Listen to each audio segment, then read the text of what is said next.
Welcome back, friends and viewers. We've just finished the Ringed City DLC, and we are going to go close out this game. But first, I want to have a little talk. First of all, I was messing around with Pan Panda's build the other day, and what I came across was very interesting. So I tried switching around his build a little bit. There's a way to respec in this game, and that's actually what we're going to go do right now. Just so you all know, kind of as a PSA, if you're ever thinking, God, I wish I had changed my spec. I wish I wasn't committed to this. Because remember, once you put a point in something, it's stuck there. You can't just get it back. Well, the way you get it back is via pale tongues. There's a couple places where they are. One of them is in the Cathedral of the Deep, which is just right down where we are, kind of. The other one is in... you remember where we fight the fire demon with Siegward? It's right in that little courtyard. Just get all the items in there and you'll find one. But anyways, this place where we are, you remember where we found Patches, where he stole Siegward's armor? Not where he pushed us in, but the opposite side. Go back to that episode, you find him there. You just kind of go over to the right, there's a door there. You come on up and this is the bonfire. So apologies for not having that recorded, but... anyways, when you get there, come into this room, and you can offer Rosaria, Mother of Rebirth, a pale tongue to change your spec. Now, as you recall, I've been kind of salty this whole entire time about the fact that we went into strength and dexterity with 40-40, and it didn't pay off. And that was really frustrating. So, in an effort to basically use our points wiser than that, because that's just a waste of points to put it in there when you only get like maybe 20 extra attack, I decided to mess around with some other builds. I tried a faith build, but that didn't really work for us. It was a little restrictive. And you know what? Pan Panda is going to stick to his guns. He's going to be a magic guy. So, we have in our possession a heavy Zweihander. See, look, like I could just get higher with heavy. I could just, you can just keep going. Holy cow, that really scales super high. Wow. So like with heavy, we could theoretically just go all in and get 65 strength, and we're all the way up to 613 attack power. That's pretty dang good. I mean, look at that. That's when we go from 40. When we're at 40, what are we at? Okay, so when we're at 40, we're at 564. So when we, if we dump that into strength instead of bothering with dexterity and strength, then I think that it goes. I mean, then we get a 40. If we get a 50 attack power boost, that's really, really good. So that's basically what I'm going to do. We still have the intelligence to cast magic weapon buff, and we have our base dexterity, which is good enough to use the Zweihander with. So basically, what I think they did in Dark Souls in this last patch, I think what they did was mess with the scaling and the scaling soft caps. I think they basically increased the caps, which is good because it was kind of annoying that like 40 was kind of the cap. Maybe that was a patch prior to this too, but since I started playing, back then it was 40, and when you went above 40 it was really diminishing returns. So good to see that they're improving it. I like that. But we could alternatively put our points into Vitality, in which case we would have very good defense. So check it out. Like if you, instead of dumping 25 points into there, if you put those same 25 points into Vitality, you go all the way up to 41, our defense goes pretty high. We get 168 on everything, and look at that equipment load. Like we could wear some ridiculously heavy gear. That said, that's not really my playstyle, although I will go into a slight tangent on that in a little bit. But we're going to put this all into here. Go big. Look at that, 65. We don't need extra vigor, because I feel like vigor is only helpful if you're going to die in one hit. Otherwise, you can just heal with your Estus. And as long as you're not over-healing with your Estus, vigor is kind of pointless. Or unless you're a miracle caster. 15 intelligence. This looks really good. Magic that couldn't be attuned was removed. We dropped our attunement slots. When I was messing around with the faith build, I got a little higher end. While we're making our way to where the boss is, or where the last boss is, I'll just say with the faith build, I built it for a very specific reason, which was that what I didn't know, and what I think I'm going to edit, so you guys don't have to waste your time watching, is there's another boss in the Ringed City. Optional, of course, otherwise we would have found him. But what this boss is a big giant dragon who has a cool move set, and I'll probably put a little clip of him at the end or something, but he has a cool move set. But, you know, the problem I had with him was that he was artificially difficult. And what I mean by that is he, first of all, had a camera problem, and you'll see it when I put the clip at the end, where he's jumping all over the place, and he's gargantuan. So, you know Osiris, remember him? He jumps all over the arena, but the arena's really small, and he's really small. So the camera's never that bad, because you can just kind of rotate it and like, oh, he's over there. Okay, he jumped, now he's right there. This guy, you have to look up in the air, because he's so much taller than you, and I'll show you the fight. But, so the camera was a problem. Also, they gave him just a ridiculous amount of health, to the point of being not fun, where it's just like, this is just a grind, and if you get 3/4 of the way through killing him, which, by the way, will take you like 20 minutes, unless you're really, really, really over-leveled, you get about 3/4 of the way through killing him and then die, you just wasted 20 minutes of your life. And to get back to that, you have to spend another 20 minutes chipping away slowly at his ridiculous health reserve. So, in conclusion, and that was, by the way, when we were with a faith build, which used lightning, and he's weak to lightning. So in conclusion, I'm not going to show you that boss fight. I'm going to add a clip of it at the end, just so you can kind of get a feel for it. But I tried him dozens of times. In fact, it's the reason these videos are a little late. And I've concluded that boss is lame, and I'm going to go try to kill him when I have a properly geared character, because he's actually very powerful against, or he is very hard to hit with our slow weapon. By the time we swing, he's already moved, which is total bullcrap. So anyways, that said, we're going to go to last boss. The way you get there, by the way, this is what your goal in the whole game is. A lot of people are like, what do I do? I thought I beat the game, but I don't see anything. Go to these thrones. Offer the cinders of the Lord. This is the cinders of Aldrich right there, Saint of the Deep. You get these cinders of the Lords when you kill the Lords. So we've had these for quite some time. We just never did anything with them. So that's Aldrich. Don't forget this one. This is Lord, or this is the soul, or the cinders of Lothric right there, Prince Lothric. This right here is the Abyss Watchers, evidenced by the multiple swords. See, there's their hats. And this big seat is, of course, Yorm the Giant. There he is. And now, once you put all four of them there, our friend the Firekeeper is walking over to give us a little ditty. Now, don't kneel right away. We're going to talk to her first. The 5 lords sit their 5 thrones. All thanks to thee, most worthy of lords. Ashen One, with the lords as thy witness, bend thy knee afore the bonfire's coiled sword, and let the lords' embers acknowledge thee as their true heir, a true lord, fit to link the fire. All right. Ashen One, may I pose thee a question?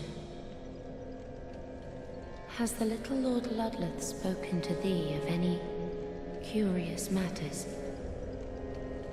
I sense that he possesseth some knowledge of a thing once most precious, or most terrible, now lost to the Firekeepers. Pray tell. Is it a matter of which I should be apprised? What she is referring to is giving her the Firekeeper eyes. That will open the second ending, but we don't want that. We want the final ending. One, may the flames guide thee. Farewell, Firekeeper. We are done. And we'll be facing the last boss.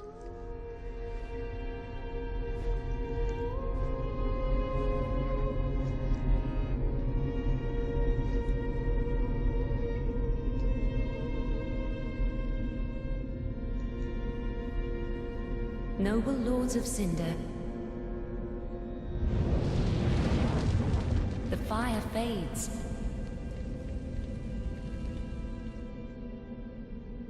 And the lords go without thrones.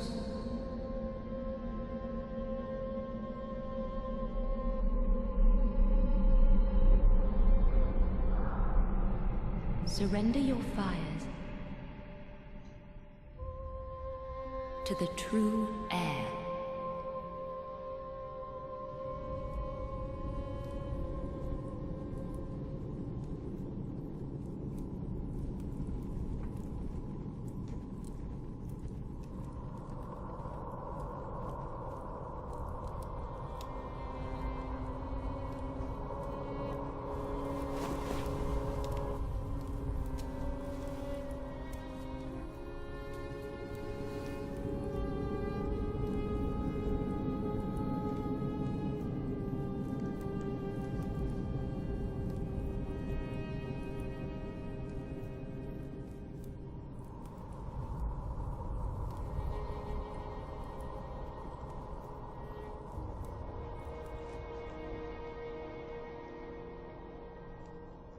Let him grant death to the old gods of Lordran, deliverers of the first flame.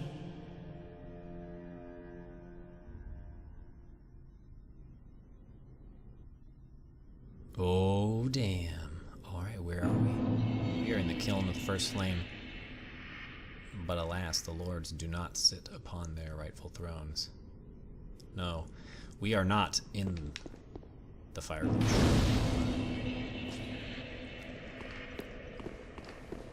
Now, the interesting part about this is, until recently, this part would have been unknown to you, and you would have looked at it and said, what is this? Look at this. Mounds of all of this stuff piled upon each other. But now you know, because you are privy to the ringed city. So this is the old ending. This is the ending of the original game. This has not been modified, at least not to my knowledge, by the ringed city. Although you see this bonfire here, I'm thinking this bonfire, that's it. So if you don't fight Sister Frida, this is your way to get to the Dreg Heap. It travels, you can travel all the way up there or down there, wherever the heck the Dreg Heap is. By the way, make sure to light this bonfire. It's kind of obvious, but it's easy to forget. Alright, with that, we are going to come up here and fight the OG Cinder Lord himself. Oh, look at that moon. We could summon Uria of Londor if we wanted to for this fight, but we are not going to.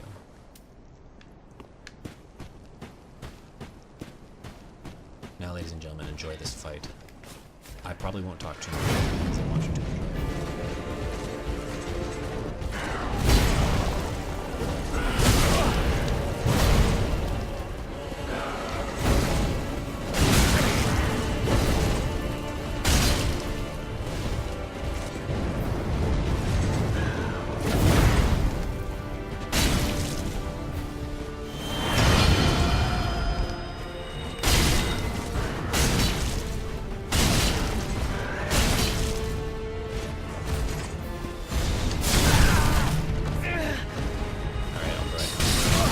So basically, with the way this guy works,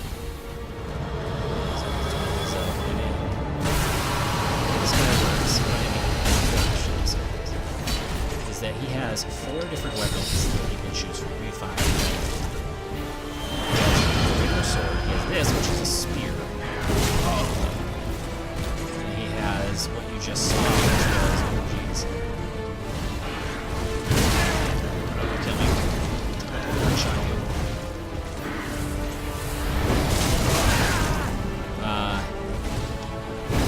Spear is this one. You saw the magic staff. Oh geez. Okay, so the spear is actually my least favorite. Everyone has one that's like they really hate it as much as sucks. Okay, so he also has this what's it called? He has this curved sword. And the curved sword is definitely the one you don't want to attack him with, but we killed him. So we killed him, right? He never kills things. Watch out.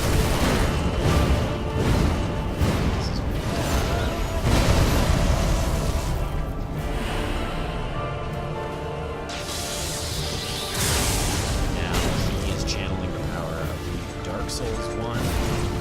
Last boss. Oh, ooh, he got us. Oh, jeez. He has ridiculous defense. That ring of steel protection plus 3 is something. Okay, you want to watch out, by the way. After he does that jump, he usually does...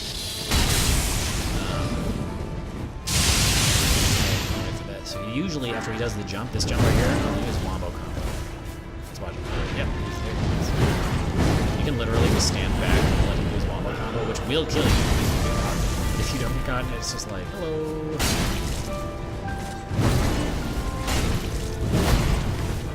The timing of our attack is like perfect to dodge his stuff. With that, the soul of Cinder.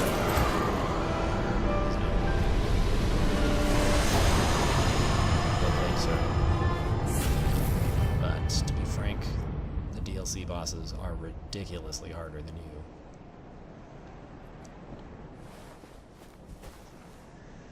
Alright, well, praise the sun. Look at that. Pan Panda, you nailed that. You weren't even close to dying. It's so funny. Having come off the DLC, which was ridiculously hard, this Soul of Cinder sure seems like a pushover.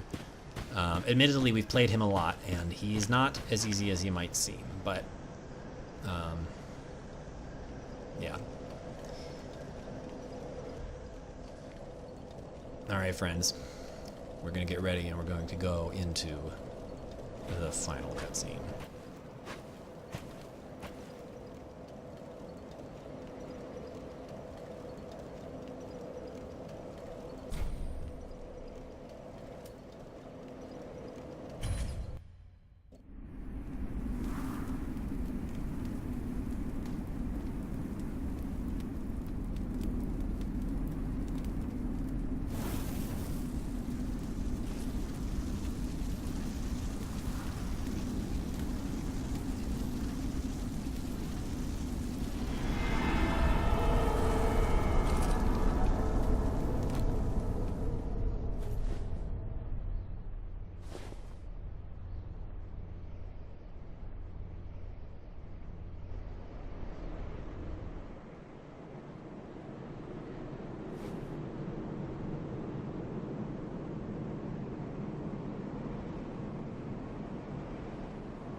Gracious Lord, make London whole.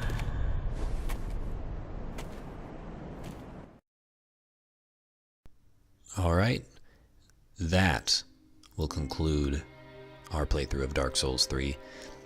So I hope you enjoyed that ending. That's the secret third ending, the Lord of Londor ending. You have to go through all the trouble with Yol and Yuria and get married to Henri and all of that, and you get that cool cutscene. There's 2 other endings, like I said, and you're welcome to, if you want to know what they are, if you just want to skip it, just search it on YouTube. That's right there. Anyways, I hope you've enjoyed this playthrough. I hope maybe this inspired you to get Dark Souls 3. It's a very fun game. It's difficult. I'm not gonna lie to you. It is very hard, and you will have trouble. But if you stick to it and you find your playstyle that you like and that you are good at, maybe it's a big tanky knight, maybe it's a sneaky ninja, maybe it's magic, maybe it's faith, who knows. But I hope you've enjoyed this. I've really enjoyed making this. This was my first attempt at doing these sorts of videos. On behalf of Pan Panda and myself, we're going to be signing off now, but don't you worry, he's going to be back. I got more games in mind. I'm thinking of maybe doing the Dark Souls 2 or Dark Souls 1, or maybe mixing it up a little and trying some other games. The one I have in my radar right now is called Sultan Sanctuary. It's basically 2D Dark Souls. It's a lot of fun. I think that's probably what we're going to be doing next. I hope you'll join us next time, wherever Pan Panda's adventures may take him. Now enjoy this lovely credits music, and we'll see you later.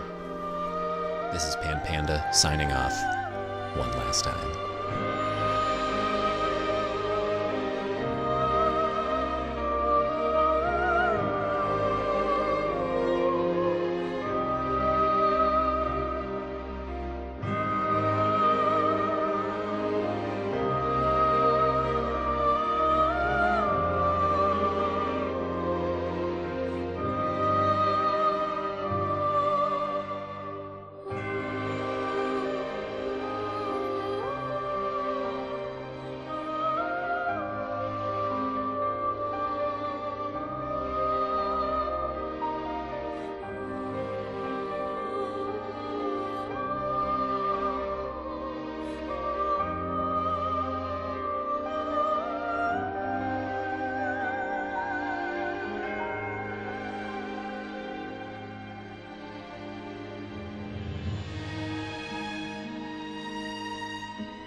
You've seen him in-game. You've shared his salt in the DLC. But who exactly is Pan Panda? This is Pan Panda, right there. Doesn't he just have the cutest little bow tie? Don't you like that little thing? Look at him. Oh man, that's just adorable. He's gonna miss you guys. But we look forward to seeing you next time. For now, myself and Pan Panda will bid you good day.